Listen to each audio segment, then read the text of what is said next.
বাৎসরিক পূজা অনুষ্ঠানে সবাই ইব্রাহিমরে ধরছে, ইব্রাহিম চল আমরা পূজা দিতে যাব। উনি বললেন আমি অসুস্থ, তোমরা যাও। সবাই বলল ঠিক আছে আমরা যাই। ইব্রাহিম তুই আমাদের ঘরের মূর্তিগুলারে পাহারা দে। তো সাইয়েদনা ইব্রাহিম অবাক, কি রে এত মূর্তি, এত ভাবে আর অঙ্গভঙ্গি করে আছে, এত খাবার দেয়া, খায় না কেন? উনি ভাবলেন ওরা হয়তো খেতে পারে না, নাগাল পাচ্ছে না, কিংবা আমারে দেখে লজ্জা পাচ্ছে। নিচ থেকে রসমলাইয়ের বাটি তুলে ধরলেন। উনি বললেন খা। কেউ খায় না, খা নাইলে কথা ক।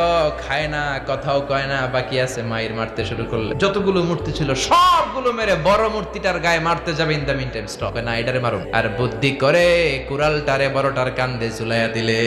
বিকেল বেলা পূজা মণ্ডপ থেকে সব এসে দেখে সর্বনাশ। ইব্রাহিম সর্বনাশ কে কইছে? আমি করি নাই। ওই দেখ কুড়ালটা কার কান্দে, বড়টার কান্দে, ওইটারে জিগা। সবাই বলে ইব্রাহিম তুমি কি জানো না এগুলো কথা বলে না? সাইয়েদনা ইব্রাহিম বলে যে এটা কথা কয় না, ওইটার পূজা করস কে?